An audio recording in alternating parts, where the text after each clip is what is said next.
So when people think of wellness retreats, I think sometimes they think of really kind of structured days full of classes, diet plans, really quite an intense break. But we're going to talk about some different examples today where we've had some intense wellness trips and then others which have been a lot more relaxing. Pure relaxation. Yeah.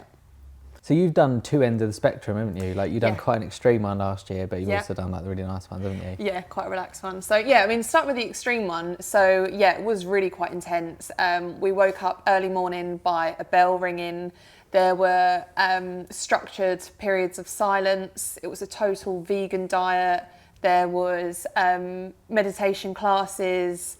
And yeah, we got given like a program, and it because of course you had these periods of silence where you couldn't really ask questions. There was no screens, no books even. The only thing you could do was to have like a journal in case you thought, you know, the thoughts came to your head or things like that. So yeah, it was quite intense. It was enjoyable. I would say I was really surprised actually by the silence. And I did it with a friend, and she, when we spoke afterwards, she absolutely hated those periods of silence. She felt really kind of, you know, she was being told what to do and she felt very controlled. Whereas I, on the other hand, found it actually quite freeing. And I think, especially with our job, like we talk quite a lot, and it was quite nice to kind of know that actually no, between 6 and 11 today, there's no need to talk, there's no need to kind of fill that space, fill that silence. Small talk, you know, nothing like that. So yeah, it was intense. It was just 3 days. But yeah, you learn a lot about yourself in the process, as you always do with these kind of wellness trips and breaks and things like that. That would be way too much for me. Yeah. I could not handle that at all. I did two last year actually, that were quite different. The first one I did was SIRO Boka Place in Montenegro. And SIRO is a concept rather than like a spa hotel. Yeah. It's all about like fueling your body, performance, recovery. But the facilities that go alongside it are like brand new, you know, state of the art. And the location itself as well lends itself to the destination as well. So they've got them, a couple of them dotted around the world now. But this one is like walkable into Porto Montenegro. So you do have like the best of both worlds. You can like escape a little bit if you want. Yeah. But the actual hotel itself, even within the room, everything is designed for recovery in the rooms. So the temperature controlled mattress, they've got sort of lighting that is like, you know, it's thought about. So it's not just a hotel room light, it's all for a reason. They've got recovery cabinets in every room with like yoga mats and resistance bands. So everything is thought of. And then they have like the facilities that go alongside it, like the huge gym that they have there that's brand new, state of the art.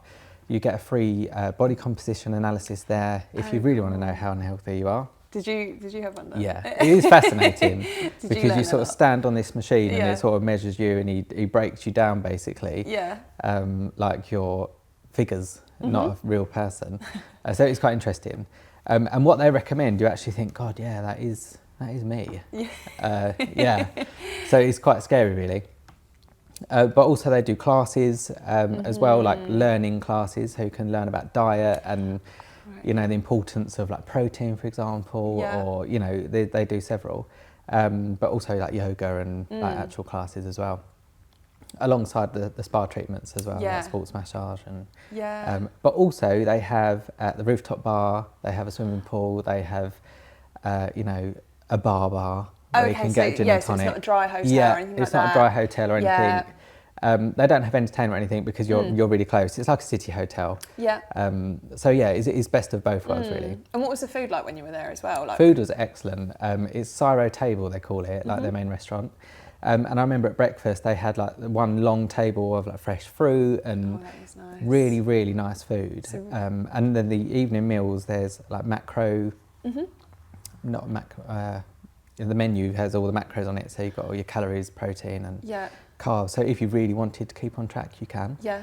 But did they have anything like sweet or, you know, a little They bit had desserts. And, yeah, they had everything you wanted. Okay. But so you know, can have that balance and. Yeah, they had like salads and like really healthy things, but they also had like a burger. You know, so you can have what you want, but also like enjoy it. But it's also on the healthy side as well, so you don't feel guilty about it.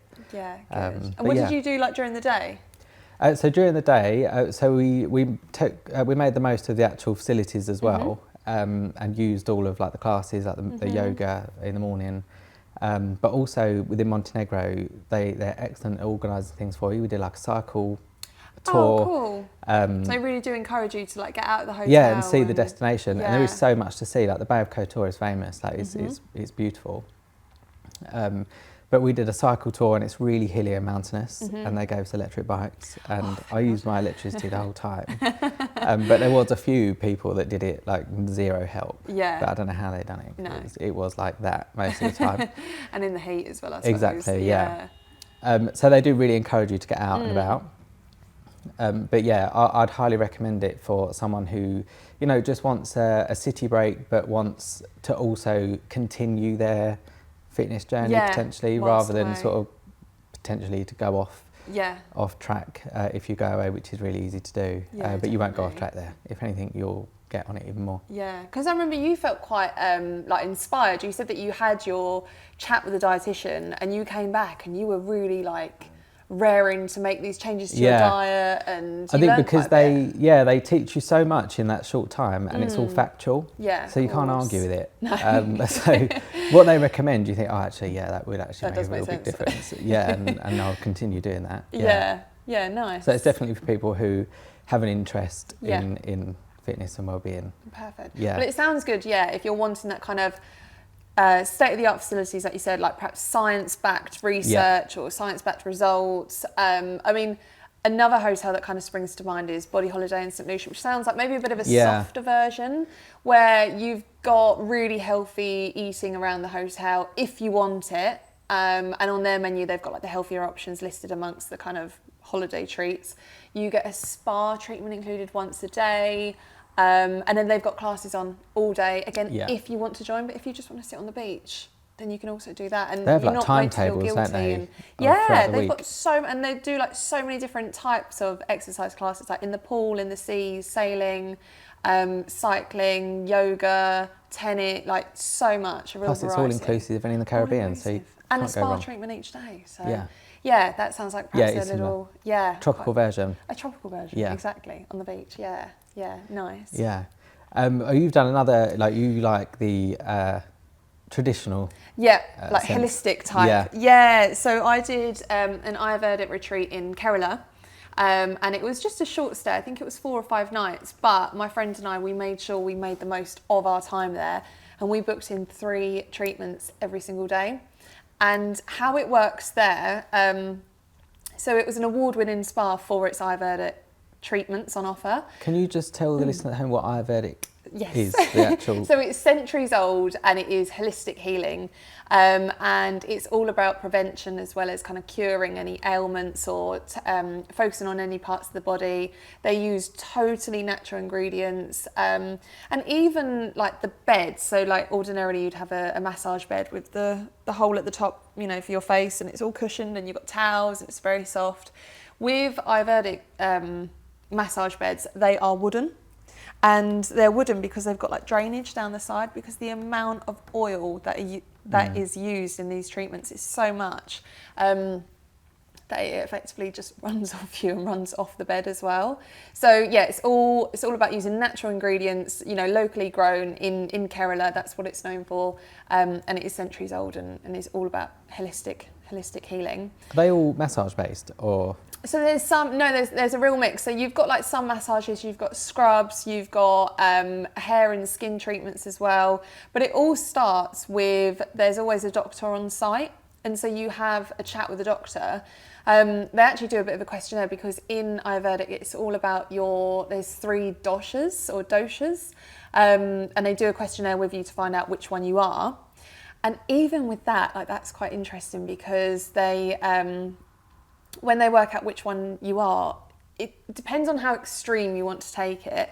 But sometimes they'll give advice on, like, this particular person should bathe after sunset, or this person should shower before sunrise, this person should have cold raw vegetables, this person should have warm stewed vegetables, and this one should avoid spicy foods, this one should go for spicy foods. And it's all to do with your like traits, and it can go really quite deep and extreme. But we just obviously were there just a few days, and my friend, she has quite a physical job, so she had a lot of kind of like aching muscles and everything like that.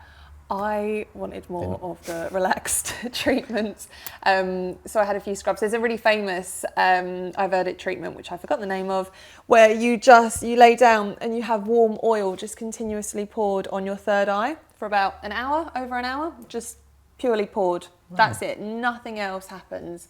And it's really good for if you suffer from insomnia. Obviously the oil, it's also going into your hair, so it's really good for your scalp and your hair. And it is just so relaxing, and that's why I opted for it. And not every spa can do it, because you have to have the special kind of setup for it. So yeah, it was really interesting, but very different to my other one, much more relaxed and natural.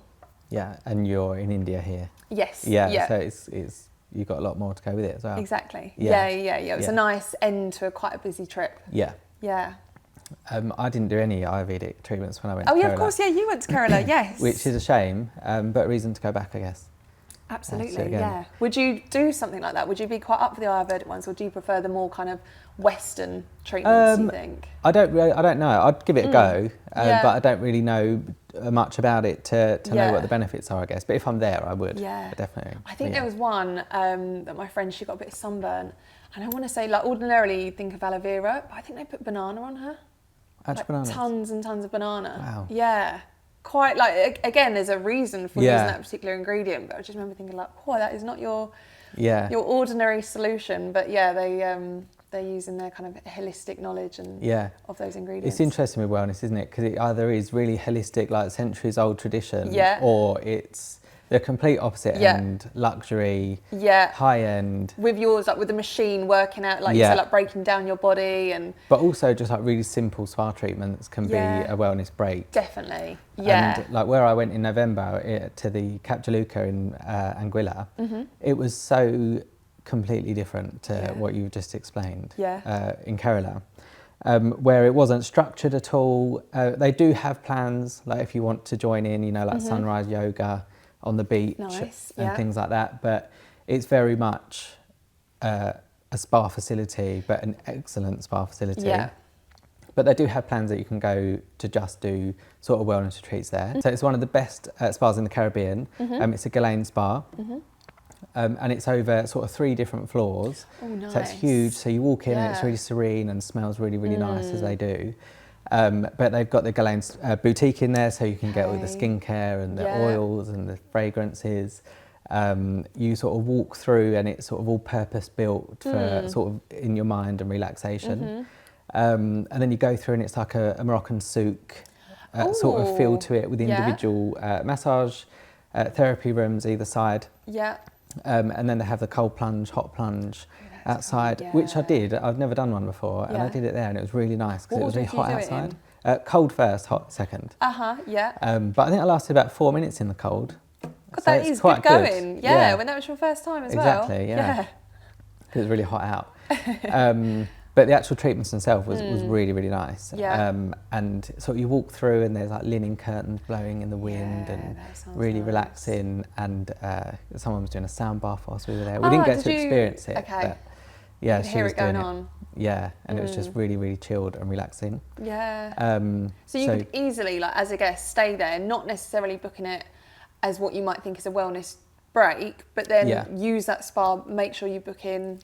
Absolutely, and they do have sort of an emphasis on the wellbeing and massage there, but it's not about the holiday. But if someone wants a really good spa to have that touch of wellness, because where, like we said earlier, some people think or say wellness, and you know there's such broad ends of the spectrum, and your mind can go to those extremes. Exactly. And you like feel what a bit do you like, actually want? I don't actually want that. Is it just the odd massage, and which is probably more the case half the time. I think so. Then that is an ideal one. Because it is centered around it. Amazing location, beachfront, like amazing views. But still all the luxuries of a holiday in the Caribbean. So you just actually booked one, haven't you, for a client? Yes, a little wellbeing break. So I think she's just going for 3 nights, and it's in the Dolomites. Ooh, and it looks lovely. And it's not like a really what's like sleek or fancy hotel. It's quite a cute little, almost like is it like a Tyrol? Yeah, Tyrolean style chocolate hotel. boxy type. Yeah, and there's quite a lot where they get them out. They do, obviously there's like yoga classes, massage treatments and stuff, but then there's a lake nearby, so they do a bit of, is it open water swimming? Yeah. Things like that. They do some guided hikes through like the forest area, so it's actually a little bit more involved with nature, as well as kind of like your standard massage treatments. And she's a solo traveller as well, so yeah, she's really looking. It's actually a really good solo travel option, actually, isn't it? She can just go and she's just going to switch off and make the most of all the treatments and activities, and and of course because it's only 3 nights and it's what, less than a 2 hour flight, so easy. yeah, that's a nice little break, a little refresher for her. Yeah, sounds lovely.